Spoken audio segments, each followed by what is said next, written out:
các chị thân số của chắc có niềm dấu thia thuộc của loli nhà trong mấy nốt tư để con các xe cho giàu của nó trên hôm đó có họ tin là nhân vật so ít tôi nó giống nhà đi của nó lúc đó sẽ có những điều siêu siêu mình chỉ thông là nhất cho họ luôn thế nó làm cho giờ chúng mấy tôi đang gìn giữ đi của nó là thế rồi có xả tiền chơi của chúng mới xem môn chữ để có ông bảo linh nó là của thế là chỉ sao tu sửa của cái đâu có tiền của những tu sửa không cao họ cùng chỉ tao tới vì của lúc có sữa.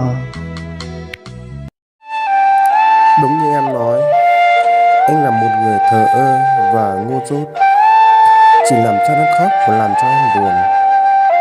Nhưng lời xin lỗi của anh đối với em có bao giờ tôn trọng.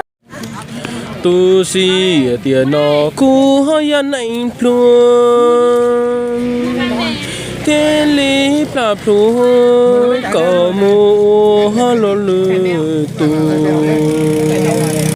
Chúng ta nợ người yêu cũ một lời cảm ơn. Cảm ơn vì đã rời xa, cho tôi nếm vị xót xa đau lòng.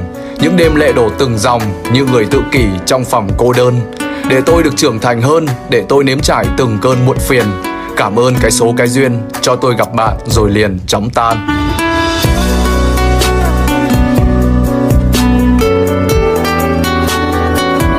ôi chả lúc này nâng nó em chơiอยู่ตัวmỗi giờ là nhỏ ít lần đi nó một cái giọt một lọ của chúng màอยู่là xí em chơiอยู่thọ chỉ vào lần tư đi là